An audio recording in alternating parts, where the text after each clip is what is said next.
identidad de los chilenos y vamos a seguir aportando el desarrollo del país.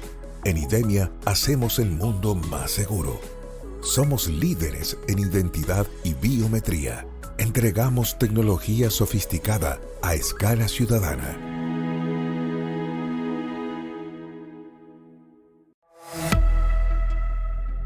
Todo el mundo necesita energía. Niñas, niños y adultos, pequeñas y grandes empresas por igual. La energía es luz, calor y comunicación. La energía es atención médica, movilidad y desarrollo. La energía es vida. RWE es uno de los principales actores de energía renovable a nivel global y estamos en Chile para contribuir de manera sostenible con las metas de carbono neutralidad del país y del mundo, para trabajar con fuerza en nuestro propósito. Nuestra energía para una vida sustentable.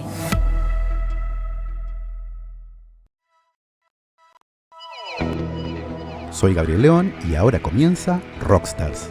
En 5, 4, 3, 2, 1.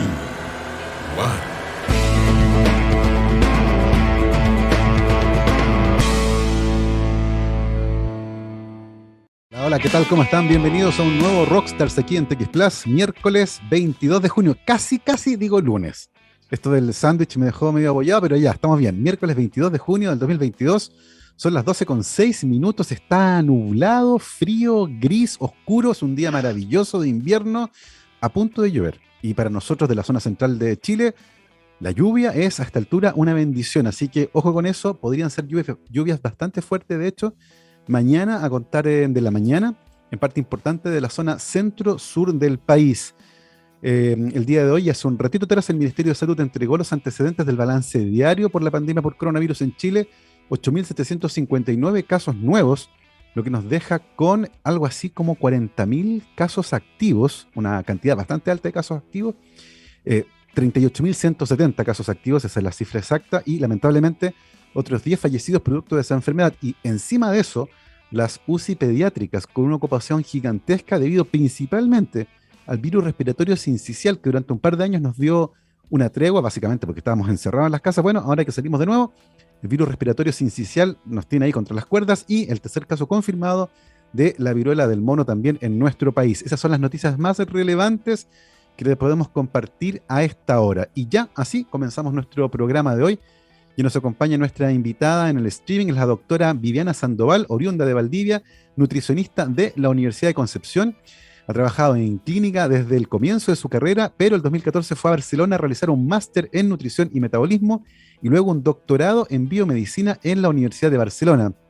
Actualmente es académica e investigadora de la Facultad de Ciencia para el Cuidado de la Salud de la Universidad San Sebastián en su sede en Valdivia y ahora mismo se encuentra en Oslo, en Noruega, realizando un programa postdoctoral en la Universidad de Oslo, a cargo de un estudio clínico que está vinculado con el consumo de ácidos grasos omega 3 y la salud cardiovascular. Viviana, bienvenida a Rockstars. ¿Cómo estás?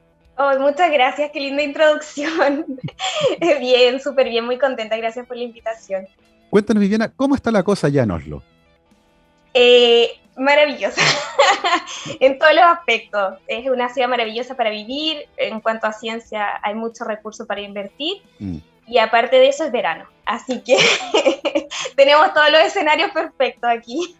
Maravilloso, vamos a ir entrando lentamente en estos temas, por supuesto averiguar qué está haciendo Viviana allá en la Universidad de Oslo, pero de la biografía partamos del principio, Viviana. Cuéntanos un poco cómo llegas a estudiar nutrición, qué fue lo que te llamó la atención de la carrera y cómo lentamente, a medida que ibas estudiando, empezaste a descubrir ciertas cosas que a lo mejor al principio no habías considerado. Cuéntanos un poco cómo fue esa etapa. Sí. Mira, yo no tengo una historia tan romántica con la nutrición desde el principio. Lo mío fue como amor a tercera, cuarta y quinta vista, te diría yo. Como decirte que yo empecé y al tiro fui una apasionada por la carrera, no fue para nada así. Yo estudié nutrición, siempre quise algo con el área de la salud, se lo tenía muy claro, y lo hice un poco por descarte, porque no quería nada con turnos, y no quería nada con física. Y dije, bueno, nutrición en Conce, mi hermano está en Conce, me fui a la U de Conce, en una buena universidad, y empecé a estudiar, y ahí me fui como encantando de a poquito de la nutrición. Llegué... Hay a veces algunos eventos, o un profesor, una profesora, o un curso a veces, hay algo que como ¿Fue en tu caso algo así como un clic o fue más bien gradual? Mira, para ser súper, súper, súper honesta, yo creo que yo me enamoré de la carrera cuando mientras estuve en el grado, siempre estudié y bueno, tuve un promedio, o sea, siempre fue muy bien, estudiaba, pero para mí el punto de inflexión que hizo en el que yo esté ahora donde estoy tiene que ver con el máster. El máster a mí, descubrir otra arista desde la nutrición, porque lamentablemente, y eso es una ventaja que tiene la escuela ahora de nutrición de Valdivia, es que lamentablemente a veces las escuelas tienen mallas muy antiguas. Claro. Entonces como que nos quieren poner a todos como en un mismo, como en un mismo ejercicio de la profesión, y yo creo que no todos tenemos las mismas habilidades, ni todos tenemos que hacer lo mismo, y no a todos nos gusta lo mismo. Entonces yo creo que el máster a mí me hizo como... Me explotó la cabeza. Y eso es súper interesante porque en general uno asocia la carrera de nutrición con personas que rápidamente van a trabajar justamente en el área de la salud, ¿cierto? En el contacto directo con pacientes, pero en el caso tuyo apareció la idea de ir profundizando desde el punto de vista académico en un máster. ¿Cómo nace esa idea y por qué decidiste hacer el máster en España? Aquí yo creo que los modelos son súper importantes. Y yo vengo de una familia, de un linaje femenino muy fuerte. Entonces mi madre fue para mí un gran pilar en decidir, y mi papá también. Ellos nos repetían como un mantra, como viajen al extranjero, estudien lejos, ahorren, todas estas cosas. Entonces como que esa determinación yo la tomé por mis papás, y un poco modelo mi hermana es pianista y ella hizo toda su carrera en Suiza. Entonces para mí mi familia fue el principal motor de irme al extranjero o de venirme al extranjero. Sí. Oye, ¿y con qué te topaste ahí en España haciendo un máster, en este caso un máster en nutrición y metabolismo? Porque imaginamos que hubo un momento en que en los másteres hay que hacer una tesis en la parte de investigación, ¿cierto? Entonces, es un cambio con respecto a lo que venís haciendo, por ejemplo, en la práctica clínica. ¿Cómo se empiezan a dar las cosas ahí? ¿Cómo es ese primer acercamiento a la investigación científica propiamente tal, en la práctica? Sí, mira, yo no desmerezco para nada mis méritos, porque siempre me dicen, no lo eches para abajo, no sé qué, pero yo creo que también hay que reconocer que a veces en la vida uno tiene suerte. Sí. Como con las personas que te pillas en el preciso momento, hay que saber estar y tomar las oportunidades. Y ahí yo el punto así clave en este paso se lo atribuyo a mi tutora de tesis, que es Joana Relat, que le voy a mandar a ella después de este programa para que me escuche. Pero la Joana, yo siempre se lo digo, ella cambió mi vida. Ella me introdujo en toda la parte de investigación desde cero. Y yo creo que estoy donde estoy porque en España, si bien te pillas con mucha dificultad, tienes que aprender mucho, porque honestamente yo sentía que no sabía nada de nutrición y metabolismo. Suelen ser áreas que se profundiza mucho un bioquímico, un farmacéutico, un médico, pero los nutris como que nos tiran siempre solamente a atender pacientes, que no digo que esté mal, pero a mí siempre me hizo mucho ruido que por qué los estudios en nutrición los ejecutaban personas que no eran nutricionistas y nosotros teníamos la experiencia con el paciente.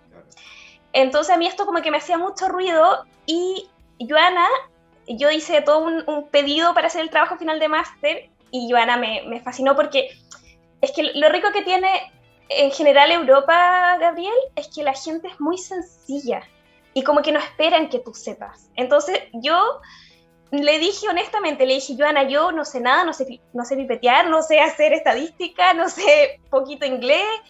Y me dijo, ¿pero qué quieres hacer? Y yo le dije, tengo ganas. Y me dijo, con eso basta. Las ganas, si tienes ganas e ilusión, con eso es suficiente. Entonces como que fue difícil, requiere de mucho trabajo, mucho autoaprendizaje, pero también requiere de estar con las personas correctas, yo creo. Totalmente de acuerdo. Hay cosas que uno claramente tiene bajo su control, pero hay muchas otras que no, y encontrarse con personas adecuadas en situaciones correctas, tomar la decisión correcta, ciertamente, facilita estos procesos, algo que uno solo puede revisar cuando mira hacia atrás, cuando uno revisa su biografía, por eso nos gusta hacer esto en este programa. Oye, Viviana, y desde el punto de vista de la investigación, cuéntanos un poco en qué problema te metiste durante el máster. Muchos. Yo lloraba todos los días, porque te lo juro, yo lloraba todos los días. Y de hecho, cuando la Joana me preguntó si yo quería hacer el doctorado con ellos, lo primero que yo le dije fue como, pero yo puedo hacer el doctorado, porque a diferencia de muchos científicos que yo les he escuchado en el camino, ellos lo tienen muy claro. Desde el primer año de la carrera lo tienen súper claro, yo quiero hacer un doctorado, porque la formación de, no sé, bioquímica, biología, farmacia, como que los tiran hacia el lado de la investigación.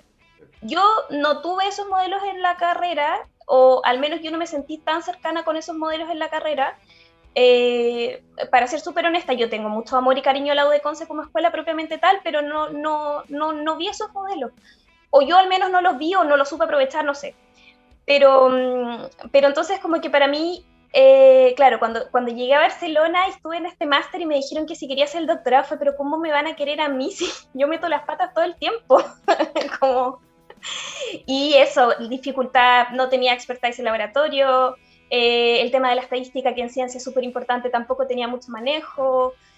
En realidad yo lo único que tenía eran las ganas y la posibilidad de ganarme la beca, porque tenía la nota mínima, pedían beca Chile, que eso también es algo que yo intento hablar con mis alumnos mucho, como las notas sí importan. Sí, claro. Claro, si yo no hubiera tenido el promedio arriba 5.5, tampoco hubiera podido postular, y por más que tuviera ganas, el funding es súper importante para el tema de ir perfeccionándote en ciencia. Entonces yo creo que sí me gustó la carrera, pero como te digo, me explotó la cabeza en el máster, y ahí yo pude acceder a este funding para hacer ir siguiendo haciendo mi investigación como investigadora. Oye, Viviana, y parándonos en ese punto, que me parece una discusión súper interesante, ¿cómo ves tú el estado actual de las mallas de la carrera de nutrición en Chile y cómo eventualmente deberían pararse pensando hacia el futuro? Porque tú mencionaste muchas veces que el foco está muy dado en el paciente, lo que ciertamente está bien, pero a veces también tal vez, como decías tú, faltan herramientas más vinculadas con la bioquímica, con el metabolismo, que te permiten profundizar también en esta otra área. En retrospectiva, ¿cómo ves la modernización de las mallas de la carrera de nutrición en Chile? Sí, mira, ¿qué te voy a decir? Yo creo que la malla más moderna está en la escuela de nutrición de la San Sebastián, porque de hecho, no, en serio, porque bueno, es la que más conozco. Yo estudié con una malla antigua, sé que la U de Conce ahora cambió y que tiene muchas cosas nuevas y muchas cosas de investigación también. Pero en la escuela, de hecho, nosotros hacemos consejos de escuela donde se escuchan las opiniones de todos los profesores, en donde qué está como trending en nutrición y cómo se pueden llevar a cabo las asignaturas. Nutrición es una ciencia que es muy como dinámica, sí. Es muy dinámica. Lo que se enseñó 10 años atrás, tú sales a evaluar a la universidad y ya no está. Entonces, hay muchas cosas que el nutricionista tiene que tener en la escuela, y sobre todo son modelos. Y el nutricionista que quiera seguir en investigación, que no sea como por un acto de suerte, yo creo que se lo encuentre, sino que porque se puede ir dirigiendo un poco el camino. Entonces yo creo que eso es como lo que más intento hablar con mis alumnos, como si les gusta la investigación, que estén como las opciones para hacerlo. Entonces, si tú me preguntas la modernización de las mallas, creo que la SANSEBA, la malla nueva que va, porque ya se modernizó, pero que ahora va a ser otra, es una malla súper buena.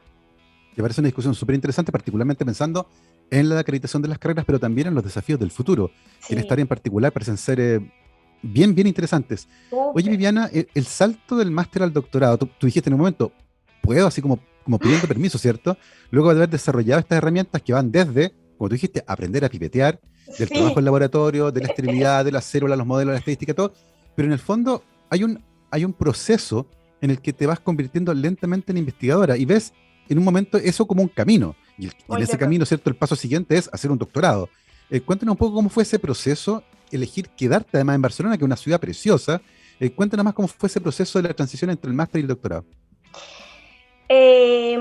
Todo se me dio desde el momento en que yo decidí venirme al máster. A mí todo se me ha dado muy mágicamente. Como que yo siento que la ciencia como que me ha elegido un poco a mí, porque nada se me ha puesto cuesta arriba. No sé cómo explicar esa parte. O sea, claro, los resultados a veces no me sale nada. Sigo llorando todavía a mí ya soy vieja, sigo llorando por lo que no salen los experimentos, pero bueno, es como es la ciencia. Y entonces, ¿cómo decidí quedarme? Fue porque a mí me gustaba mucho Barcelona y yo me quería quedar en Barcelona. Y a mí la Joana me dijo que estaba esta posibilidad del doctorado, que postuláramos juntos, no sé qué.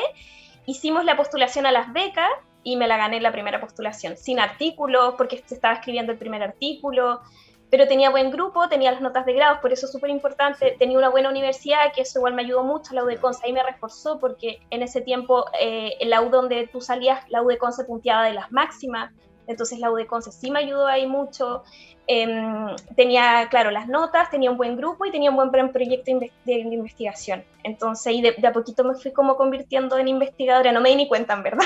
Claro, esos procesos graduales que son complejos. Sí. Viviana, y en ese sentido, una de las gracias más grandes, creo yo, que tiene un programa de doctorado, es que les permite a los investigadores y a las investigadoras de manera más o menos independiente enfrentarse a una pregunta de investigación que no tiene respuesta, producir conocimiento nuevo en un área. En el caso tuyo, Viviana, ¿cuál fue el problema de investigación? ¿En qué se fueron a meter y trataste de resolver durante tu doctorado? Mira, nosotros trabajamos, es que yo creo que nada te prepara tanto para la frustración como el doctorado. Sí. Por eso yo creo que es como, no todos tenemos que ser doctores, obviamente no, pero yo he trabajado en trabajos así formales que son después como graduada, y he trabajado en investigación, y de verdad yo creo que nada te prepara como el doctorado, porque hay que trabajar con la frustración, con la resiliencia, también hay que tener mucha opinión, mucho espíritu crítico, mucha autoinstrucción. Entonces como que, claro, nos pillamos con todos los problemas habido por haber desde el principio, desde mi experiencia en el laboratorio, hasta, no sé, de repente tuve que empezar a hacer muchas clases también de temas como biología molecular o bioquímica, que yo tampoco tenía la formación, entonces yo tenía que estudiar mucho, aparte de llevar a los alumnos nuevos que iban entrando, porque una de las cosas buenas y malas quizás de que no haya tanto recurso en España, más que en Chile, pero menos que en Noruega, es que te tiran bien al choque. Es como que, vale, te toca ir a hacer clase, y es como que, ¿dónde tengo que ir a hacer clase? Entonces te tratan muy como adulto, como aquí las becas son contratos de trabajo. En Chile sigue siendo eso como una beca. La gente no tiene, todavía está este formato como medio alumno de ser doctorando o postdoctorado. Aquí no, aquí tú eres desde el máster, eres súper autónomo. Y se confía mucho en tu estudio, en tu capacidad y todo. Entonces, claro, en el doctorado yo no tenía esta forma de trabajar porque yo soy nueva en la ciencia. Entonces fue todo desde aprender a trabajar con autonomía, con tus tiempos. Claro, un día te puedes ir a las 4, pero al otro te tienes que ir a las 11 si tienes que, no sé, ir al estabulario a sacrificar animales. Entonces fue todo un desafío a nivel personal, y a nivel de pregunta científica. Nosotros trabajamos en expresión génica, en biología molecular, en donde estamos interesados con las intervenciones de alimentos altos en compuestos bioactivos como los polifenoles. Sí. Eso fue. Y hay una cosa ahí que es fascinante, porque nosotros no comemos nutrientes nomás. Comemos mezclas complejas de alimentos, y a veces interactúan entre ellos. O sea, uno puede comer una vitamina que interactúa con un antinutriente presente en otro alimento y se neutraliza y no se absorbe. Entonces, termina siendo un área tremendamente compleja. Además, muchas veces los estudios que son con personas les piden recordar lo que comieron hace 2 o 3 días atrás, y claramente uno no se acuerda, esas pautas de alimentación, ¿cierto? Entonces, hay un montón de complejidades intrínsecas de esta área que hacen que sea súper complejo generar consenso muchas veces. Lo que pasa con el huevo, por ejemplo, ¿cierto? Que hace una discusión, pero de esas milenarias. Cuéntanos un poco en ese sentido, ¿cómo se aproximan en un modelo sencillo para poder tener una certeza razonable con respecto a la respuesta que obtienen? En el caso tuyo, por ejemplo, ¿cómo evaluaron el efecto de estos polifenoles en la dieta?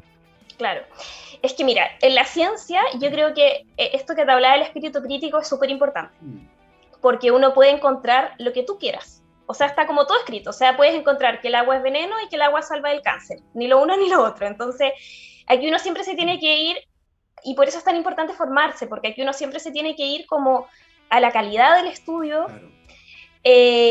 La calidad del estudio es vital, como a la metodología del estudio, en lo que de lo que te vas a fiar, de lo que no te vas a fiar, las referencias que utilizas, si está actualizada o no está actualizada. Entonces, claro, hay muchas cosas como para medirlo. Uno no tiene la verdad 100%, nunca, porque no tenemos las herramientas. Quisiéramos hacer todo. De hecho, en ese estudio en Noruega, que después te voy a contar, yo quiero analizar todo, pero mi jefa me dice, no puedes, aunque lo quieras controlar todo, no lo vas a conseguir. Y yo, no, sí, yo voy a conseguirlo. Pero, ¿cómo lo analizamos en el caso de los polifenoles? Primero, analizamos propiamente tal que estuviera la muestra, la cantidad alta en polifenoles por medio de HPLC, que es una técnica para detectar metabolitos. Después se los dimos a los ratones en forma de bebida. Hicimos un registro muy exhaustivo quisimos parecernos lo más parecido a una jaula metabólica que hace como registro de todo.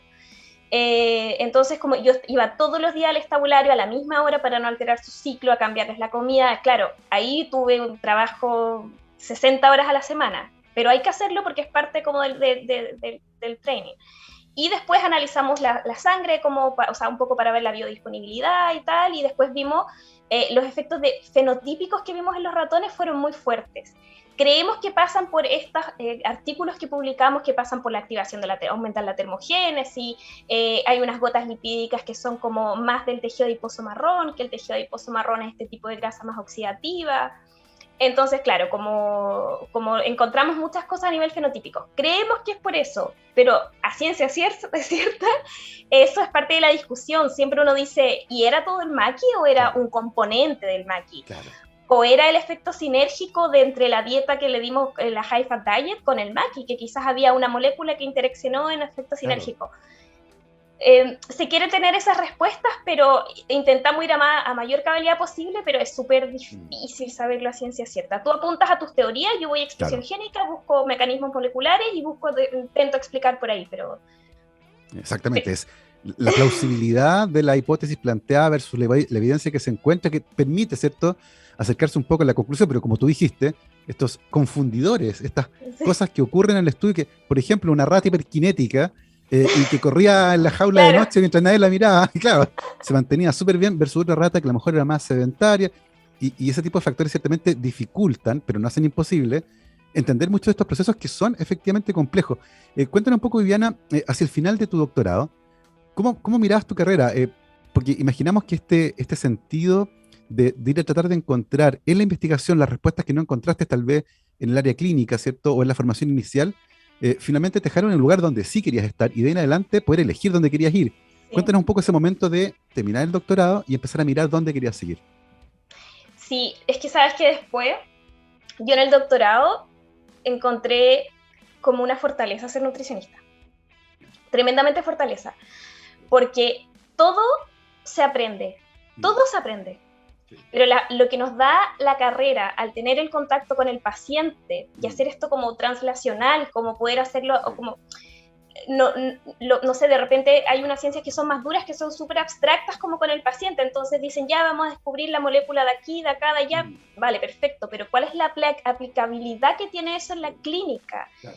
Entonces, claro, yo creo que de verdad, no solo yo, hay muchas colegas que están trabajando con esto ahora y ya está empezando mucho, que los Nutri están en los laboratorios.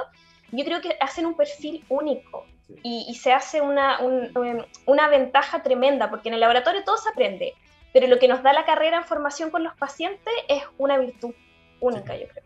Estoy totalmente de acuerdo, porque además no nos interesa la salud de los ratones, o sea, nos interesa, pero claro. O sea, no es lo que queremos mejorar, ¿cierto? Es la salud de las personas. Estamos enfrentando una crisis de obesidad en el mundo, es gigantesca en el mundo occidental. Y se asocia además con un montón de deterioro en otros parámetros de la salud, no es solo el peso al final. Sí, hay diabetes de tipo 2, hay enfermedades cardiovasculares, al final termina siendo lo más, no sé si irrelevante, pero es lo que más se nota muchas veces. Porque uno dice, oye, claro, subiste de peso, pero además dice, oye, no, además me subió la presión arterial, me subió la glicemia, me subió el riesgo cardiovascular, entonces ese es realmente el foco. Por eso me parece una aproximación súper interesante la que mencionabas. Sí, mira, dos cosas respecto a lo que dijiste. Primero, el tema de los ratones.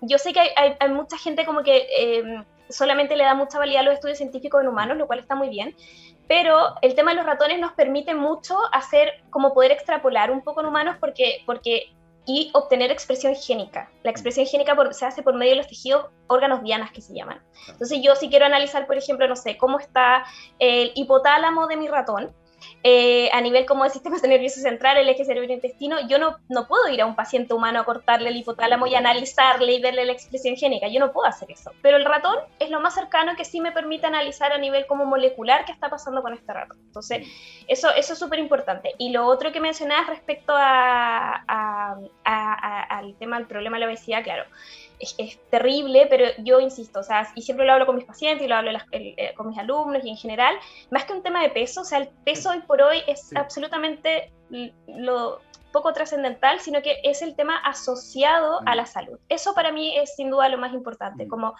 si es una persona que quizás, no sé, aparte que el IMC igual es claro, por algún lado tenemos que evaluar porque es necesario, siempre se necesita parametrizar las cosas, Pero si ese paciente llega a tener un IMC con sobrepeso, por ejemplo, pero es activo y come bien y por lo que fuera, con textura, genética, un poco de todo tiene sobrepeso, uno no puede decirle al paciente, no, eres súper saludable, corres, pero estás con sobrepeso. Versus un paciente que es súper delgado, pero es muy sedentario, come pura fritura y que la genética le favorece, pero puede ser súper enfermo metabólicamente hablando. Entonces yo creo que es la salud metabólica en la que hay que ponerle el foco más que el peso propiamente tal.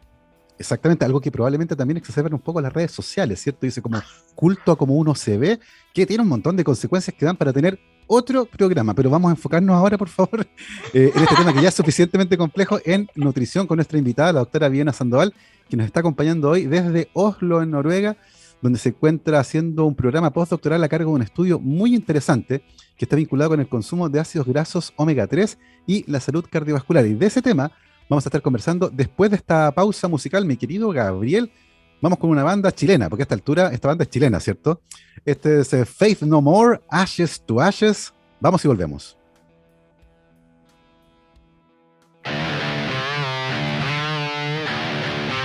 TXplus.com. Científicamente rockero.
Con 34 estamos de vuelta aquí en Rockstars de TX Plus. Recuerden que nos pueden seguir en todas las redes sociales donde nos encuentran como @TX Plus, TXSPLUS.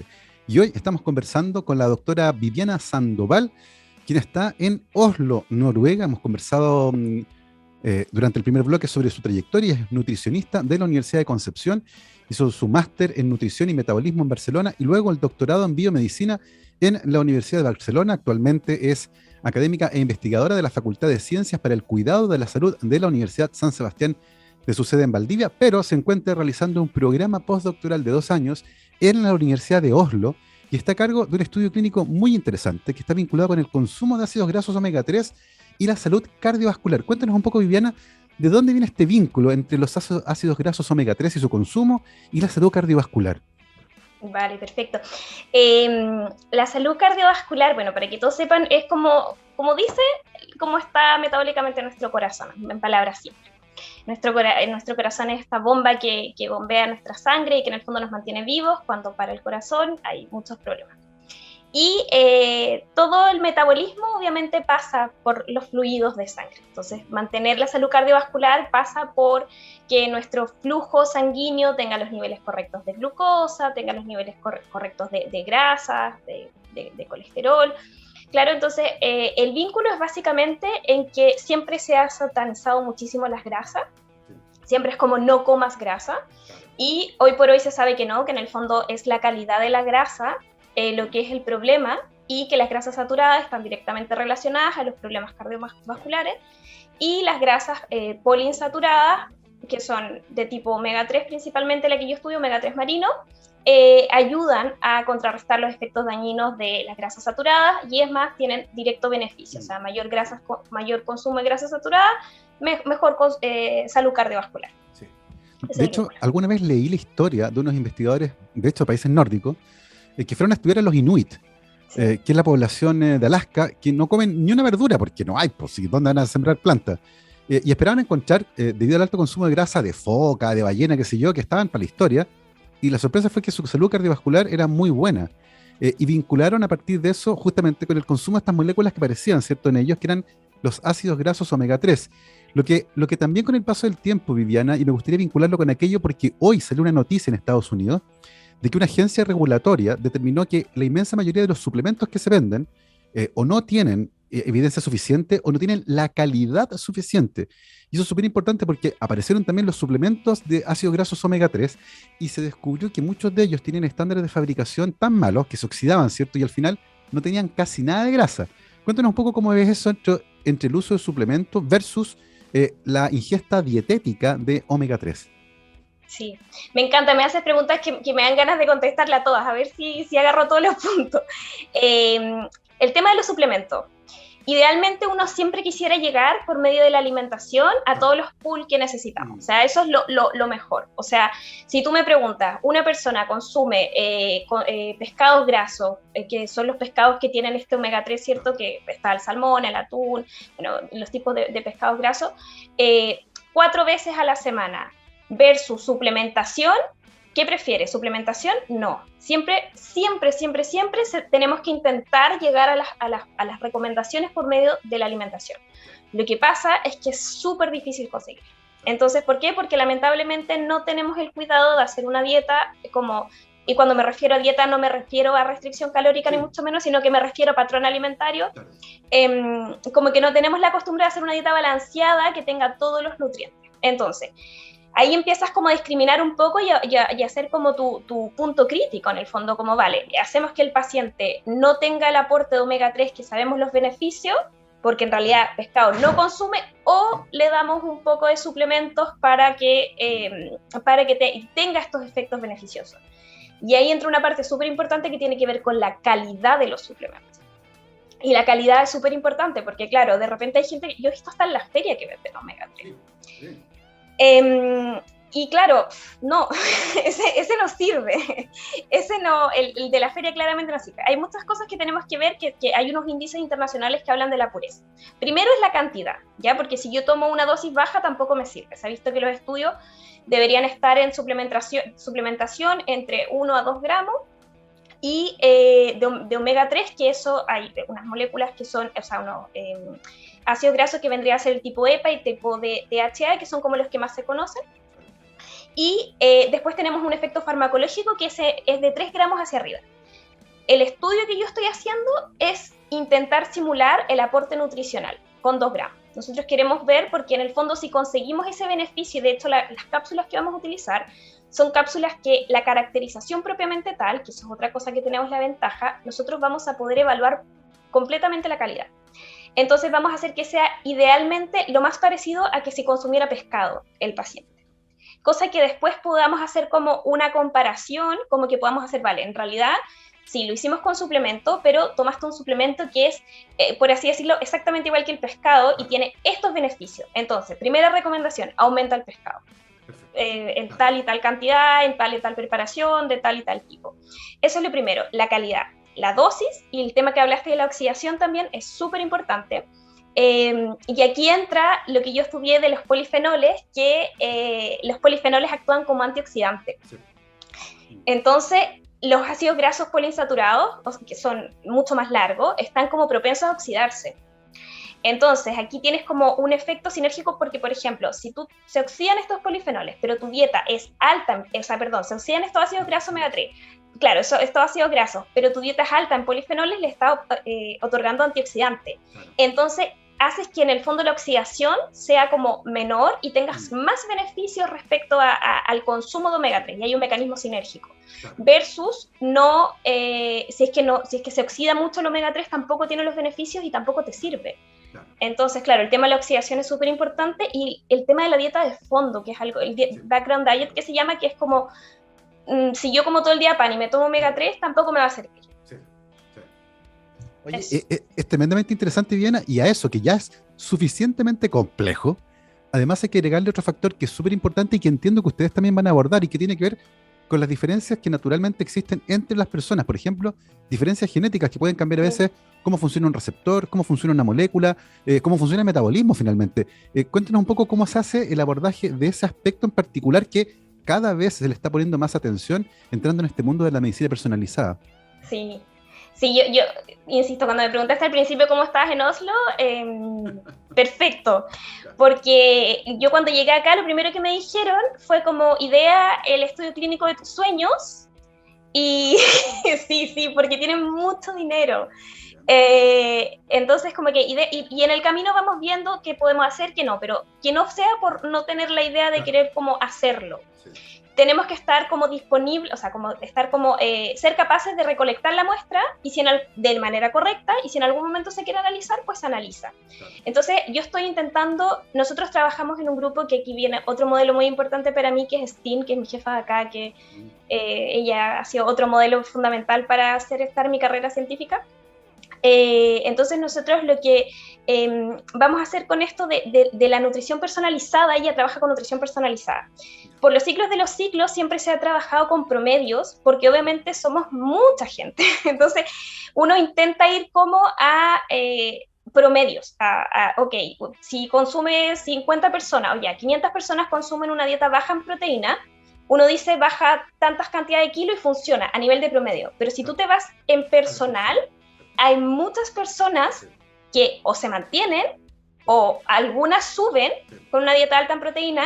Lo mismo pasa con las dietas altas en grasa. Entonces, claro, a ese paciente que sube le da lo mismo que en promedio sea beneficioso, sí, claro. Le da lo mismo que en promedio, claro, sí, el promedio está perfecto, pero yo estoy subiendo con una dieta hiperproteica que supone que servía para mí. ¿Qué pasa con ese paciente? Evidentemente tiene unas características interindividuales únicas. Entonces, eso pasa lo mismo con el omega 3. El omega 3, así como hay personas que se llaman responder, que son las que responden, y non-responder, que serían las que en el fondo el omega 3 no les hace nada, o incluso en algunos casos se ha visto que hasta pudiera tener efectos contraproducentes. Pero por eso es tan importante, antes de ponerse a suplementarse como loco, porque uno al final no lo sabe, es intentar siempre hacerlo por medio de la dieta, porque esto pasaría con los suplementos, no pasaría como con la dieta. Entonces nosotros estamos interesados en las características interindividuales. Eso es lo que a nosotros más nos interesa. Y cuando diseñé este estudio, que yo soy la coordinadora del estudio del omega 3, vamos a analizar no solamente lo típico, peso, talla, características, análisis bioquímicos tradicionales. Hay algo que a mí me interesa mucho, por ejemplo, que es el ciclo menstrual de la mujer. Evidentemente nuestro metabolismo no es lo mismo que el de los hombres, y es una cosa fisiológica. Entonces, si yo tengo una peor respuesta al omega 3, ¿tiene que ver mi ciclo menstrual con eso? No lo sabemos porque no hay estudios. La ciencia en eso igual ha sido un poco muy machista. Siempre se han hecho los estudios en hombres por una cosa fácil a nivel hormonal. Nosotros en este estudio vamos a incluir a hombres y mujeres, después vamos a ver un tema de genotipo, que el genotipo es como con lo que tú vienes en el fondo. O sea, yo puedo tener un genotipo que quizás no está descubierto, quizás sí, vamos obviamente a hacer genotipos que sean conocidos, y tú lo puedes tener expresado y yo no, y entonces tu metabolismo va a ser distinto al mío, y vamos a hacer todo igual, pero vamos a tener distintas respuestas. Eso es porque está en tu gen. Entonces, también vamos a hacer a nivel de genética el análisis, que ese es otro punto muy importante. También vamos a hacer epigenética, que epigenética en el fondo vendría a ser como el ambiente interacciona con esos como genotipos. Porque en el fondo, que aquí viene un mecanismo que tiene que ver con la acetilación, la acetilación y la metilación del DNA, ¿cierto? Que eso también lo vamos a estudiar por medio de epigenética, que eso obviamente da una respuesta fenotípica también distinta. Vamos a analizar la microbiota, porque la microbiota también está súper interesante con respecto... No, si te juro que... si tú me preguntas, es mi estudio del sueño. O sea, si sale bien esto, nos puede de verdad dar mucho... incluso vamos a analizar hasta la exposición respecto a lo que se llama el exposoma, por ejemplo. Si una persona vive al lado de una industria, si una persona tiene mayor contaminación lumínica, también vamos a analizar obviamente por supuesto las dietas de fondo por medio de biomarcadores, hacer metaboloma, metabolómica, ¿cierto? Y también vamos a analizar algo que se llama la crononutrición, que no es lo mismo cenar a las 11 de la noche que cenar a las 7 de la tarde, y qué pasa con eso respecto al metabolismo, principalmente de las grasas, que es lo que nos interesa. Bueno, no interesa todo, pero las grasas propiamente tal. Es realmente fascinante, realmente fascinante. De hecho, se nota que hubo una libertad en el diseño del estudio que no estaba restringida por los costos, sino que sencillamente por lo que se podía o no se podía hacer. Lo que ciertamente es maravilloso porque permite ir vinculando elementos como el consumo de grasa con la dieta de fondo, con características genéticas propias y con hábitos, como por ejemplo cenar tarde o no, que son cosas que yo encuentro personalmente tremendamente interesantes. Desde el punto de vista del diseño, Viviana, ¿cuántos voluntarios necesitan reclutar para este estudio y cuánto debería durar? Sí, mira, eso es otro tema. Lo otro rico de acá es que la gente, no sé, yo estoy encantada con los noruegos, me encantan, porque son gente muy humilde. O sea, los rectores de la universidad, yo de repente fui a un desayuno y es como, no, él es el rector, no te das ni cuenta. El otro día estaba comiendo al almuerzo con el que descubrió una de las rutas metabólicas más importantes con la vitamina A, y yo, en serio, así como, entonces como, y son gente muy, muy, muy humilde. Entonces, en base a eso, tú les preguntas a expertos, porque uno tiene geniales ideas, pero todo se trabaja en colaboración. Tú no puedes como ser una isla, porque yo no soy experta en todo y no puedo serlo. Entonces, por ejemplo, la parte de epigenética, yo quiero aprender porque yo soy muy, muy intensa, muy catete con esto de la ciencia. Entonces, yo quiero aprender y hacer esta parte, y por suerte están los presupuestos y yo me voy a ir a Finlandia a aprender esa parte, por ejemplo. Porque mi jefa me dijo, yo esta parte no la sé, no te la puedo enseñar, pero si tú la quieres aprender, aprende del experto. El tema, por ejemplo, del Power Calculation, que tiene que ver como la estimación para que nuestra muestra tenga poder, se hizo con un estadístico. Entonces, claro, es un estudio pre- y postprandial, que eso es otra cosa que también me explotó la cabeza, porque todas las recomendaciones se hacen a nivel de fasting, que es el preprandial, y en el fondo nosotros estamos todo el día postprandial. Nosotros tomamos desayuno y estamos postprandial, que postprandial vendría a ser después de, o sea, como, ¿qué pasa con tu cuerpo cuando comes? Yo almuerzo y estoy postprandial, yo ceno y estoy postprandial. Entonces ya está perfecto hacer las recomendaciones en preprandial, pero algo tenemos que hacer a nivel postprandial. Entonces este estudio también es pre- y postprandial. Y aquí nos juega a favor mucho la cultura noruega, porque piensa que ellos van a tener que estar aquí durante 8 horas en postprandial.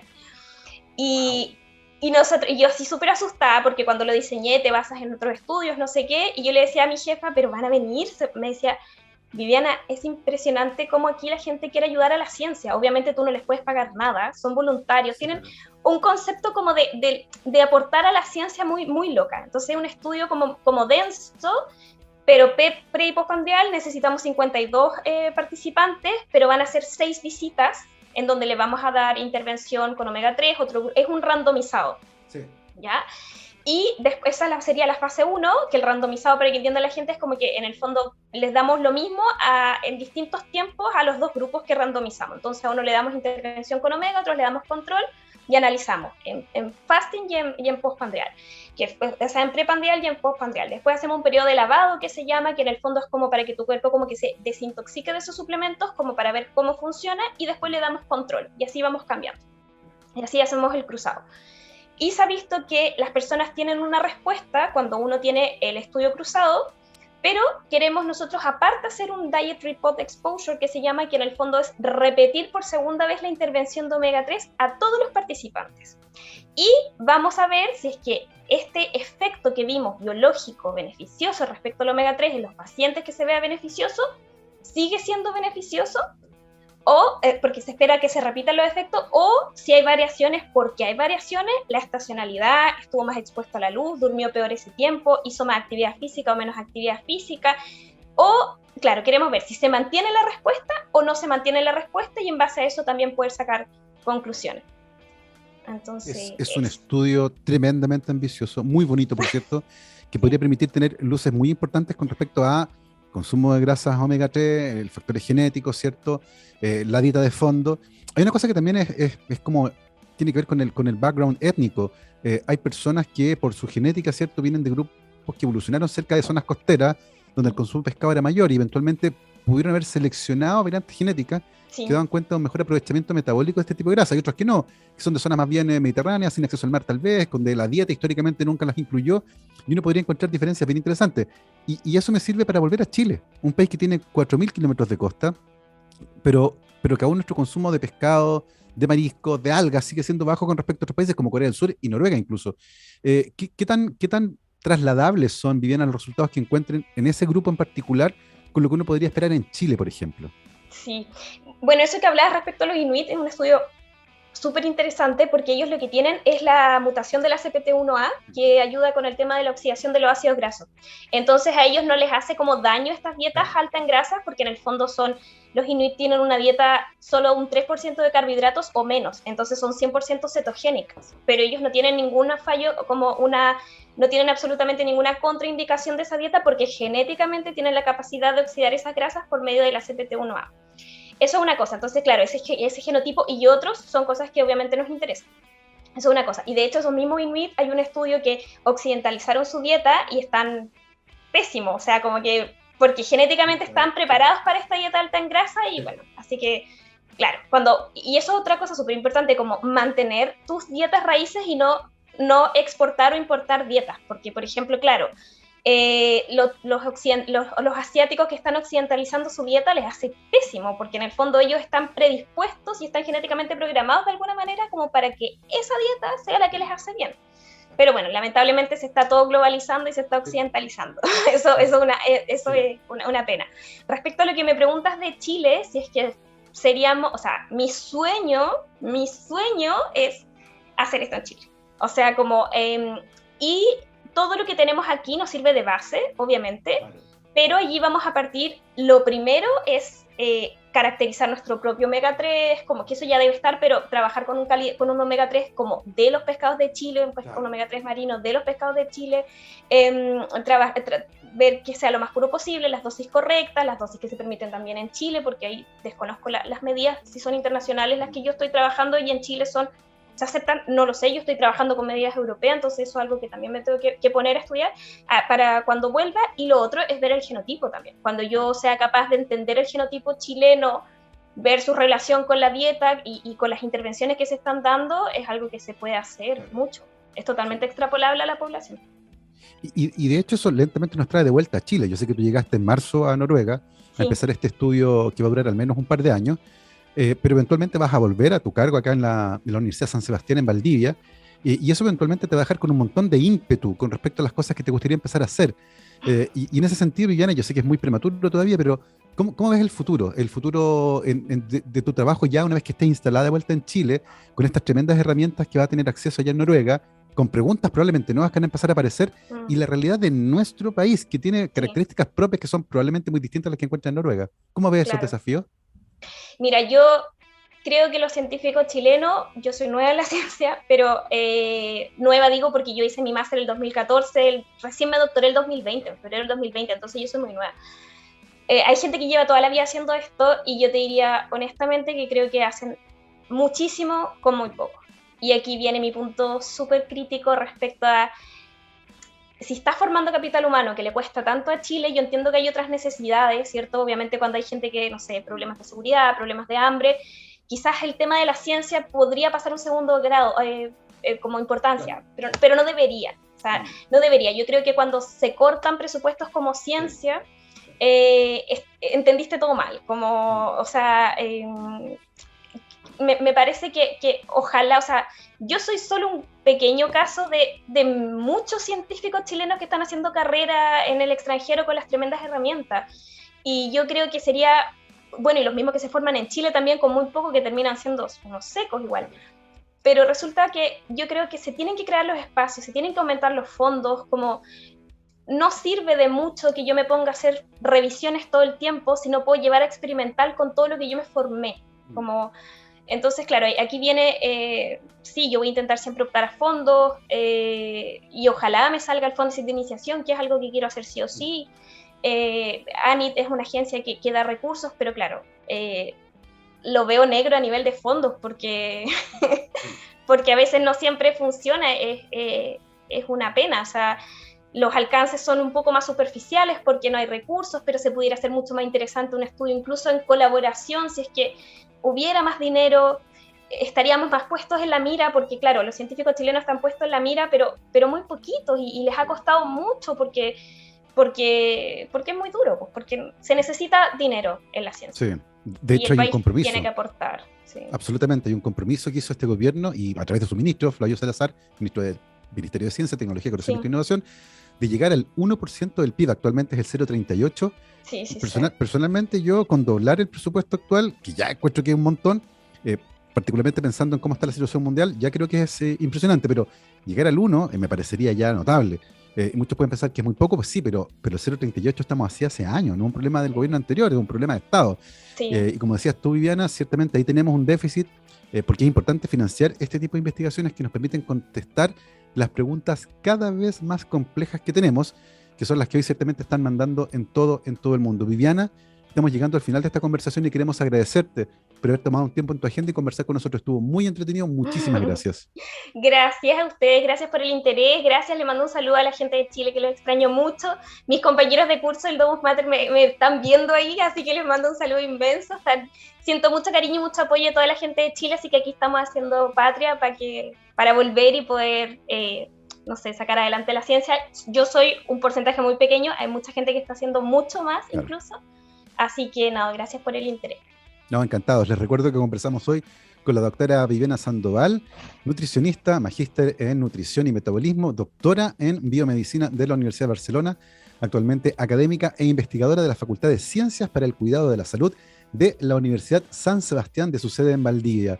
Nosotros nos vamos, mi querido Gabriel, con una efeméride, porque un día como hoy, pero del año 1998, la banda Metallica publicó el single Fuel de su álbum Reload.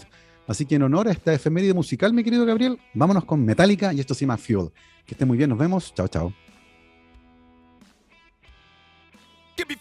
Xplus.com. Científicamente rockero.